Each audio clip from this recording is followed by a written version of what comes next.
to Backstage at the Sanctuary. I'm Mark Segraves, and I'll be your host tonight. How many are here at the Palisades Hub for the very first time? All right, we appreciate that. How many of you from the neighborhood, from the Palisades? All right, well, we got some Palisades stories for you tonight. I just want to tell you about the Hub. This is more than just a church. It's a community space. There are dozens and dozens of activities that go on here every day, from childcare to music to yoga to everything you can imagine.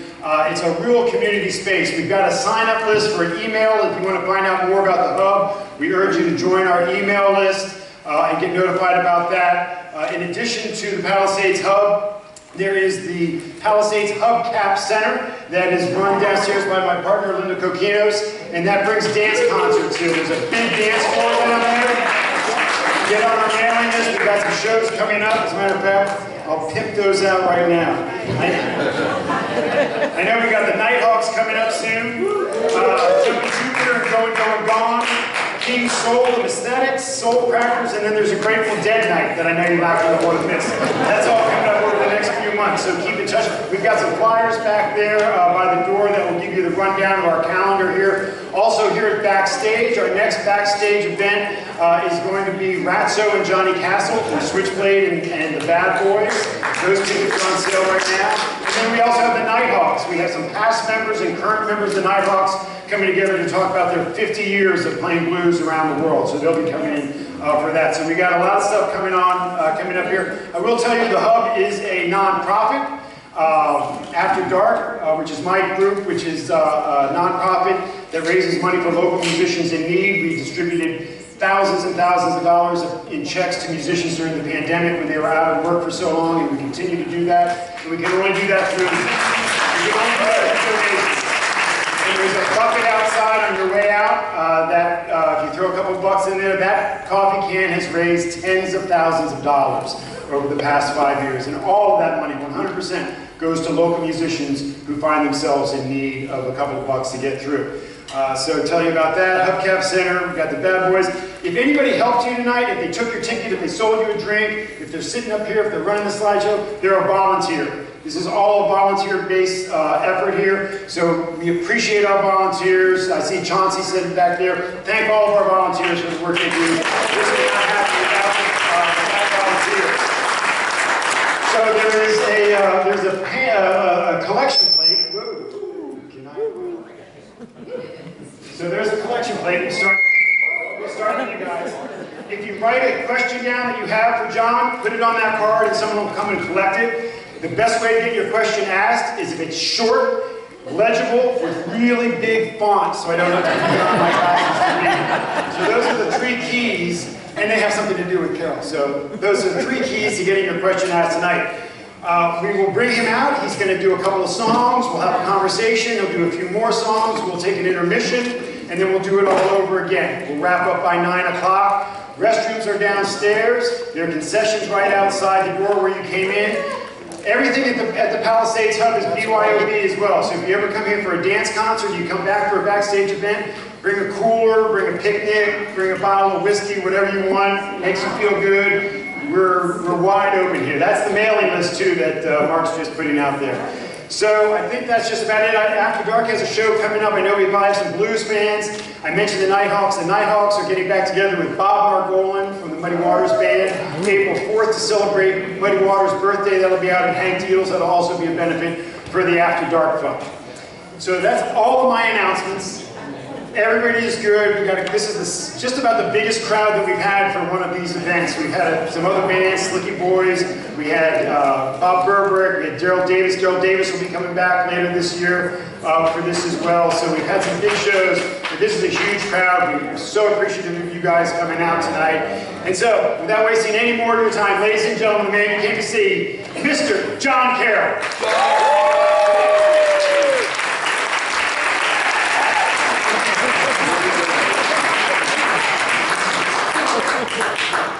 Non-profit? BYOB? Yeah, John. It sounds a little woke to me. I'll be right there. Thank you for coming, ladies and gentlemen. Have a good night. All right.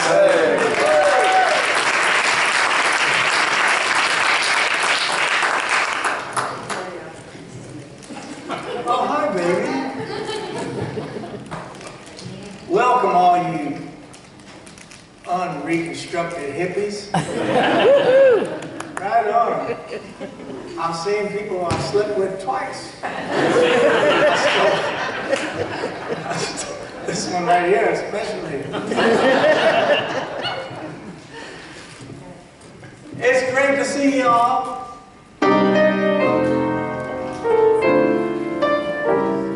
Everything happened to me. Welcome to the night of the Ark of Me. Don't ask any quick questions. Bob, you ask it real quick. You ask a question I don't want to answer, and I'll answer it, all right? Do you still use close-up? Never did. I used the checks.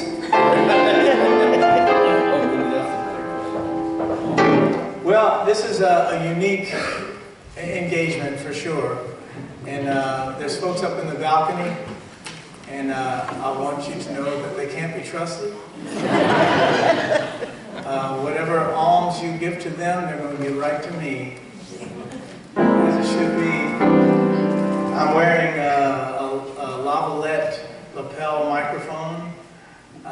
So there will be some paternity determinations later on. I feel like Maury here. So I still don't know what to play first.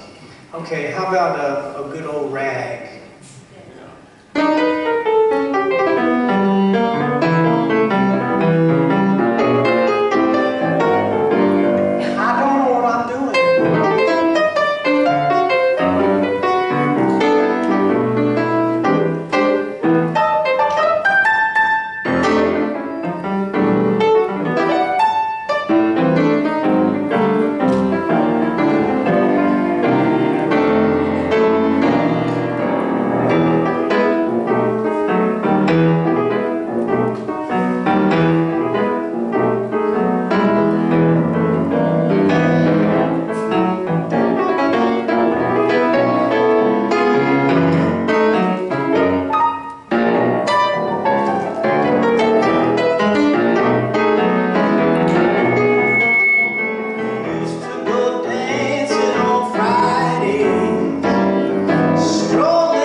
somewhat autobiographical.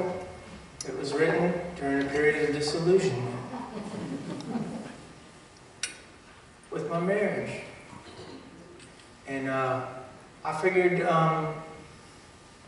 write a happy song about it, because the truth was the truth. And here we are with just abject salience right here. Truth. Dave Nutticombe. I love you, man. It's good to see you. There it is. So, yeah, partnerships are a funny thing, and they're needed, not merely between two people domestically, but between all of us, I think. I'm talking out my ass now, but there's a lot of folks I've worked with over the years, and you overhear this and you overhear that. Sometimes folks are along for the ride, sometimes folks have their wives along, sometimes boyfriends along, and you overhear some things. And this is a tune that I wrote after overhearing something.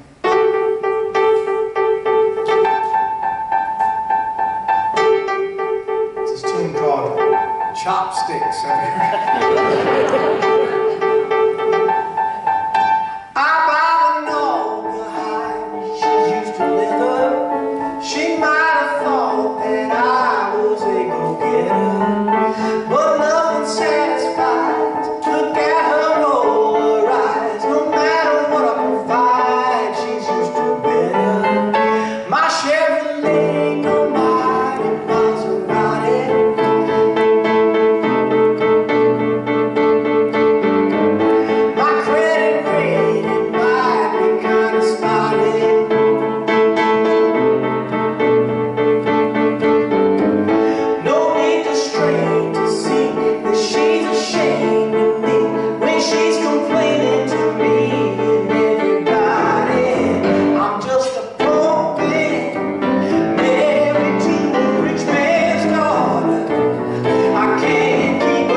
friends and family over there writing a lot of questions down. I think those are the questions I really want to get to.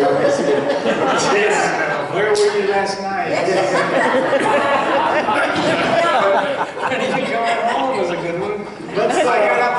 Let's start a little bit in chronological order. I mean, you don't live here now, but you are from Northern Virginia and DC. Welcome home, first of all. Tell us a little bit about growing up in Northern Virginia and then eventually crossing the river and landing in Palisades. A little bit about it is something that the older we get, right? We look back and start connecting the dots. It's very interesting. I've been thinking about it a lot lately, the past year or so. Just how much of it really wasn't random as you might think. I lived in Fredericksburg until I was 12 years old. My father passed away when I was 10 years old. My mother's from Washington, D.C., Tenley Circle, and met my dad when he was at Catholic University, and she was at Trinity. Well, she was kind of the local girl. She was a local girl. My dad was the one that got bit with the engineering bug and went to Catholic University from Berkeley Springs, West Virginia. So that's where that side of my family is still there, many of them. And when making the move from Fredericksburg to Washington to go to my grandparents' house, where we lived for about 6 months before moving to Alexandria and staying in this area, we'd head over Key Bridge we take 95 Key Bridge and up through Georgetown, and I saw this interesting little building on the corner that said cellar door. And it had placards in the window that were quite distinctive, and it had names like Nina Simone and Tom Paxton, Tom Waits, Roberta Flack, and I didn't know who these people were at the time, but I knew what the place kind of was. It was a nightclub, but I was in 8th grade, and so that was kind of a tough year here, because it was a transition. Those are crazy, crazy years. It's interesting to see personally what was happening in our lives during the time where there was just some outrageous things happening all over the world, and especially in this country. We're a very similar time right now.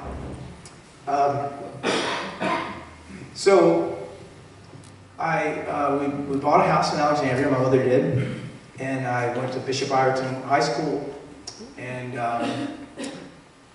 before moving, my mother told me that we were going to go see a musical at Bishop Ireton High School.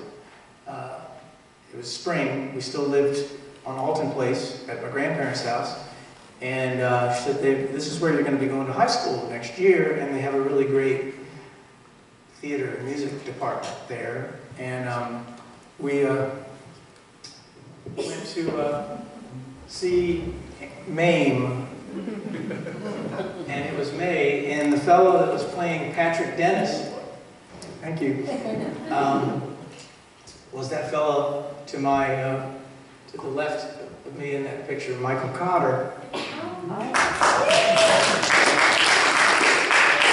And the production was really great. I had never seen a full production musical. I had been in an operetta in Fredericksburg, Mississippi Melody, you know.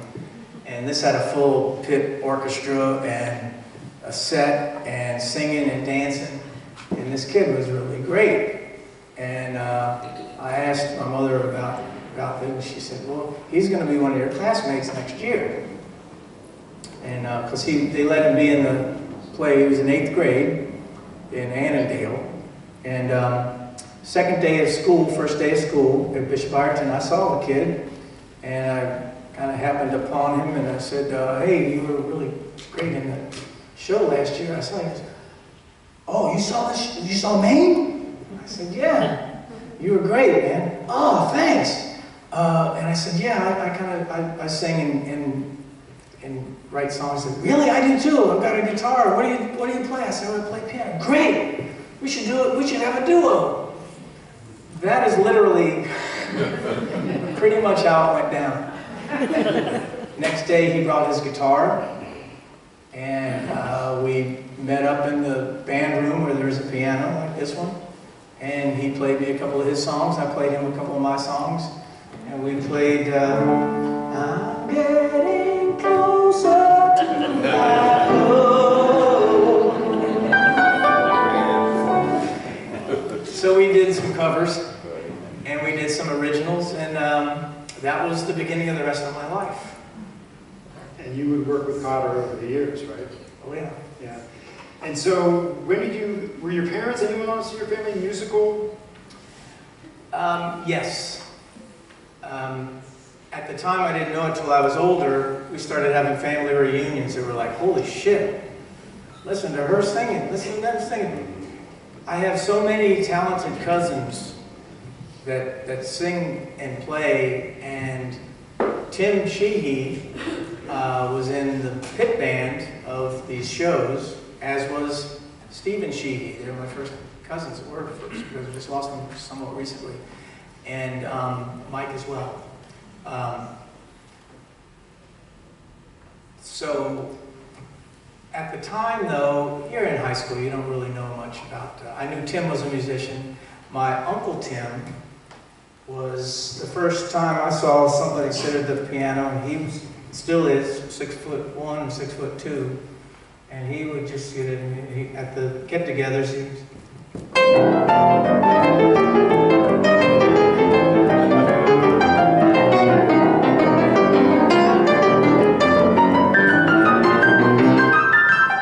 you know, and we would stand. We were kids, you know, we said, whoa, cool. And he was my mother's youngest brother, youngest in the family. So Uncle Tim was, and still is to this day, a wonderful guy who doesn't buy it that that's the first time I heard that lick. He says, I couldn't have taught you that because I don't know how to play that now. And so, did you and Cotter form a band? Was there a name for your first band? Sunshine. Sorry. We were, man. We were like Hanson. You know what we were? We were Tenacious D, the early years. That's what Mike and I were. Yeah. And we played all through. You know, we had a duo, and we played at Brown School. That was, I think, the picture of the folk group at Bishop Ireton called the Bisons, Sons of Beyond, the Bisons, because animal names were cool for groups. And led by Father Al Smith. And then we started playing different places. We got a gig, weekly gig at Village Inn Pizza Parlor that Mike got. Mike got us the gig. Hey man, they're looking for somebody to play on Tuesday nights at Village Inn Pizza Parlor. It's near our house. And I was going out with this, it wasn't going out, she was my girlfriend, first kind of real girlfriend, Lynn Chapelier. She lived in West Springfield. Mike lived in North Springfield, and Shakey's, well, not Shakey's, might as well have been Shakey's, it was called Village Inn. And it was a really cool gig. We played there every Tuesday night. They gave us Cokes and free pizza, and I think $20 a piece or something. And our girlfriends could come and hang, you know, and they'd sit at a table. It was a, you know, for like a 14-year-old, 15-year-old kid, that's a good gig, right? And it had a piano. The only problem was you had to be, you know, playing, and really, you know, we took it seriously. You know, we really wanted to do this, you know, and there were kids like chasing balloons across the stage. But one week, a lady came in. Her name was Sandy Johnson, and she came up to us afterwards, and she said, do you guys know about a nightclub called Cellar Door? And I said, yeah, the place in Georgetown on the corner? Yeah, they have open mics, open mic kind of thing. You audition for it, and if you're on it, you can play there. And I thought, what is it? And she said, they call it a hootenanny. Now, I saw that on the placard. It would say hootenanny every Sunday. And I just pictured people sitting around on bales of hay and shit. I was thinking it was like yeehaw, you know? Like, this is a very strange looking place. And she said, no, they call it that. It's kind of a holdover from earlier, but it's really just for songwriters and original. And what you guys should probably audition. My soon-to-be ex-husband works there. Bucky Jones. And we said, okay, we'll call, because I'm going to get him to call you. And I think Bucky called Mike's parents. And we auditioned on a Saturday afternoon. And the hoots were on Sunday nights. And we got the gig. And I remember it was the longest 2 weeks of my life. I was like, wow, we're going to play this. Because to go there, it was the first time we saw anything. Had anybody seen the Bill Hicks documentary? The first time they went into a real comedy club, it's like, man, they've got tables and seats and lights. You know? And we had never seen that. We were, you know, putting little PA speakers up and playing pool parties and the shit would fall over. But 2 weeks later, we played our 4 songs, and the fellow that ran the place was named Al Cow. And Al, he said, call me Cal. I said, okay, Cal. He said, can you guys step out in front? I want to talk to you guys. And we went out front, it was kind of cold, and I was sure he was going to say, you know, you guys are going to be good, but you know, you're kind of young, you really shouldn't be doing this kind of stuff, go back to school, kiss my ass, you know. I thought that's what it was going to be. And he kind of, you know, he was like doing, I would do what Kevin Costner did on James Lipton, actors. He gets up and starts commanding the audience. I don't mean to do this, but he's like going, I kind of want to manage you guys. Wow, okay, cool. Don't get any wild ideas. I'm not going to do anything for you, like get you a record deal, or don't get any of those ideas, but I'm going to get, you know, if you want to play some coffee houses, maybe some clubs like this, there's some other places I know I can get you to play. And he did that. He got us, you know, church basement kind of stuff, and we played, and we're still doing it. And one night, after seeing us play a couple of times, he says, you know, I want you guys to, I want to bring you guys next week, I want you to come to the club, to the door, and see my friends, Billy and Taffy's group. And I remember he said that. He said, Fat City. And we said, okay. I was excited about that because I heard Fat City, it sounded like a big group to me. It sounded like maybe it was like an R&B group, and that's what I was doing in Fredericksburg before we moved up. I was playing in rock and roll bands, playing, you know, I got a light on you, got a light on you, baby. We were doing covers, and we were a good band. You know, I was I guess 11, and the other cats were in high school and stuff. You know, we would play dances at the Dragnet and stuff. But once we got up here, I was, you know, whatever, in school, worrying about this, that, and the other thing, and playing folk music, kind of, because we played guitars and piano. We didn't have a drummer, we didn't have a bass player. I didn't know how to get somebody to do that. I was the guy to come into those groups. So I figured maybe this is an R&B band on Fat City. Cool, maybe we could see a real band, you know.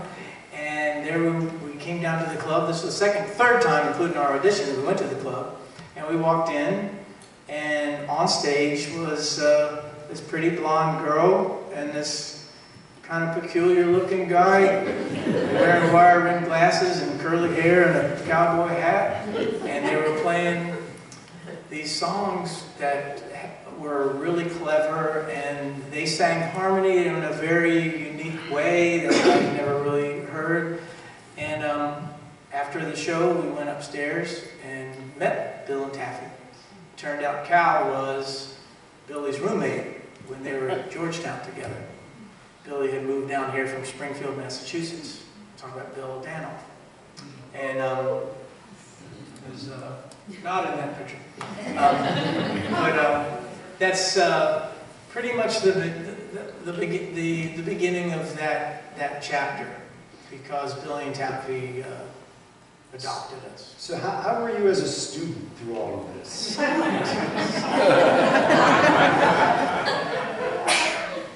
But at the same time, that's, you know, anybody here have like a teacher that's was your favorite teacher that you wish you had had more? That there was at Bishop Ireton, their theater department was headed up by Father Palko, P-A-L-K-O, and we had 2 theater classes with him before some adversity struck. The principal had a heart attack and died, and Bishop Ireton was in the middle of this revamping of the way that the schedule was done. It was the first school in those days. This was in 1970, so it was kind of progressive to have modular scheduling. Give kids more independent study, and you had choices of classes to take. It was a pretty cool school. Bishop Ireton is a very cool school, still is. But Father Palko came into the cafeteria one afternoon while there was a melee in progress, and he had just lost his friend, and he had the meltdown that took him away, you know, and that was a big deal for me, because I was so excited about that class, you know. So still we continue to do the shows and things like that, but that was my passion, was music first and foremost, acting, and music was just because being in a musical is the most fun thing you'll ever do, unless it's not. Unless it's something that you, you know, I'll share, my wife here gets very nervous about being in the musical. You were in the because like this is scary shit. Just to be here, you know, I could say anything right now. I'll forget the words. I might forget all sorts of things, and it's nerve-wracking. But the community that it's formed for that finite amount of time is something that is, to this day, the best kind of collaboration, that kind of team. Closest thing to that is, I guess, being on a tour, doing a show every night. But it's different. It's different when it's on stage, and that universal appeal of musical theater that has great songs and great singers and dancing and beautiful music and everything. That's next to film, I think, like an ultimate art form, you know. And so you meet Bill Danoff. When did you guys first start collaborating? How did that come? Well, what happened after we met was Billy said, "Why don't you guys come over to the house next week?" I said, "Where?" "We live in Arlington." And they were living in a house, renting a house in what's it? We're at the neighborhood over there. I want to say Glenmont, but it's not. Doesn't matter. Off of Lee Highway in Arlington. And so we went over on a Saturday afternoon, and that was the first time that Mike and I, we saw these guys that were on stage playing songs like we did, singing, writing songs, playing, and they were grown-ups though. They were grown-ups doing what we wanted to do, and to be at their house and seeing them like cook breakfast and doing laundry and just normal bullshit, doing their own stuff, that was a real eye-opener, because, as you know, people get indoctrinated to think that there's certain people that live this way and certain people that, no, we're all just dumbasses, you know? And that was the first time that I saw that, and we played, I still have the tape. I still have the tape.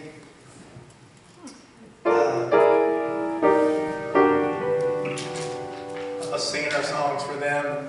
I remember, this is funny, Billy said, have you heard of this Roy Buchanan record? I said, I didn't know who Roy Buchanan was. And it was the one that was in a burlap sack. And Billy didn't like it. He wouldn't mind Buchanan's. He didn't like it. It sounds like shit. Listen to this. And I remember he just kind of threw it over this. And he played, I think he played Harry Nilsson that day. We played for them. They played some stuff for us. And shortly after that, they had Country Roads. Country Roads was being a hit around the time we moved up here, because I remember I hearing it on the radio. So that was kind of a cool thing to meet the guys that wrote this song that was already on the radio. And they sang on the record and all that. So that was the beginning of a collaboration, because they got turned on to the fact that I was pretty good at figuring out harmonies for 3-part and 4-part harmony. They had done 2 or 3 records at that point, and they were a big deal in Washington. So they would get, if for instance, John Prine was coming to town to play Constitution Hall, and they needed an opening act, well, you get somebody that would maybe sell some seats, and somebody that was recognizable. And that was the first time they asked Mike and I to play piano and guitar with them to flesh out their sound, without having a full band like on the record, because they weren't really into having a full band, although they had that when they were playing Emergency. All those clubs had just closed like right before we started playing at Cellar Door and stuff like that. Emergency had just closed up, Jam-Ass Motherfucker Jamf, Tammany Hall. And I kept hearing that, yeah, it's a shame about Tammany Hall, it's a shame about this. And it's like, yeah, I don't know. You know, we played Fat Howard. So you go from the Hootenanny to opening up at DAR Constitution Hall for John Prine. Not that seamlessly, but... Yeah, right, yeah, with some gigs, because we were in high school. So, That's amazing. We went up and auditioned for Jerry Weintraub when we were in high school. Our first trip to New York. I don't know how many stories you want me to tell, but I've got a bunch of them. But Mike and I snuck out from the Algonquin Hotel. And the reason that we were up there, well, we went up and auditioned for Jerry Weintraub. Snowstorm, first time I ever flew on a plane.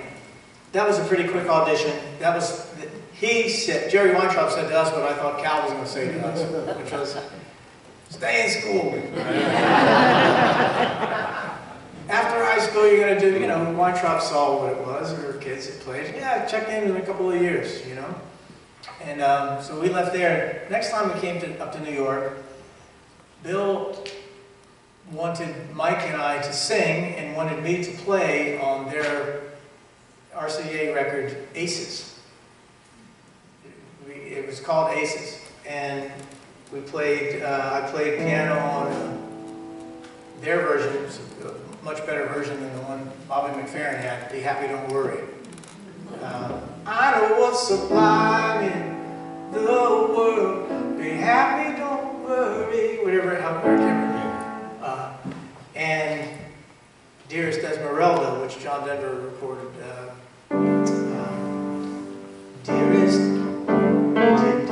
Dearest Esmeralda, in another age, antiques would be modern, we would be the rage, silk would be in fashion, we would dress in lace, love would be the passion, and the saving grace. I slept one rainy night with you in Paris. I made up for 1,000 wasted years. Dearest Esmeralda, you are magic. In the gray around me you appear. So I played piano on that record, and Bill was getting some guff from the other players. They were all New York session players, and come to think of it, I think back when I was like, Bill, you had a lot of nerve bringing a couple of high school kids. know, and he said, yeah, and he tells me about it now. He says, yeah, he pulled me aside and said, who are these cats you brought up? You know, you're doing a record, this is like a real label thing. You know? He said, no, they'll be okay. And we were okay. On that trip, we stayed at the Algonquin Hotel, which is a historical property in Manhattan, and it's a really cool hotel. And Mike and I had our room, and Bill and Taffy had their room. And after everybody went to bed, Mike and I snuck out, because we're in New York. And we're in high school.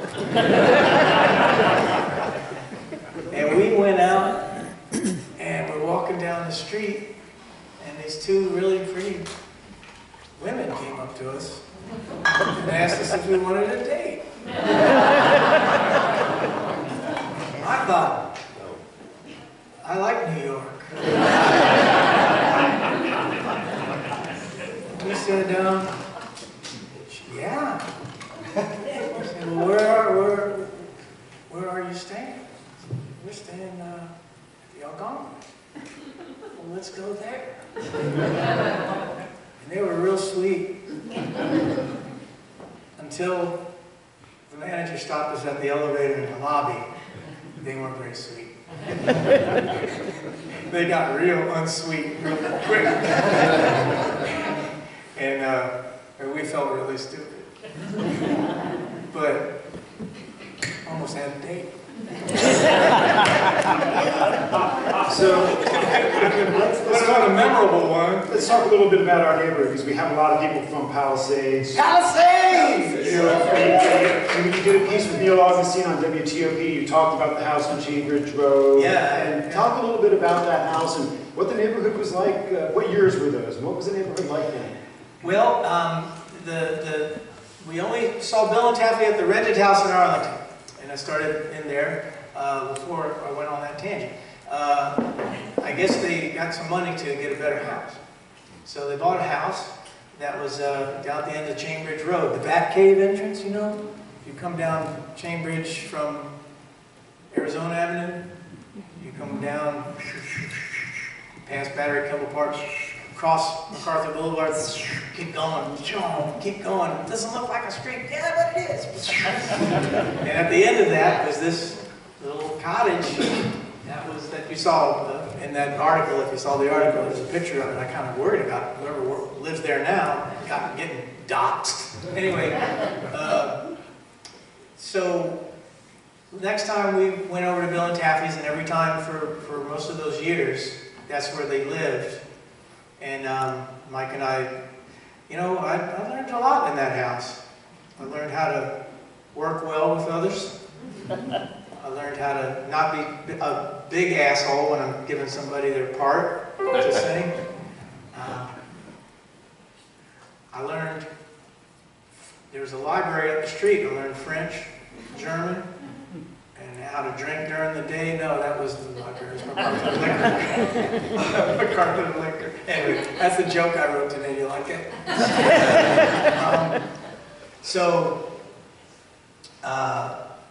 We knew how to roll a joint there. They had a coffee table that had like Benson and Hedges that were just right there. Yeah, figure it out. You know, Billy wasn't worried about debauching us, I think. You know, I think he realized that I had already been debauched. I think Mike was in the process of being debauched every chance he got.